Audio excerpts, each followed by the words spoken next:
आदिवासी जंगल रखवाला रे। आदिकाल से जंगल में रह जया आदिवासी जंगल रखवाला रे।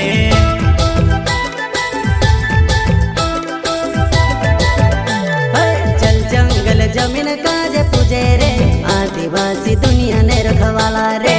बाप देव खतरी काज पूजे रे आदिवासी सबसे निराला रे।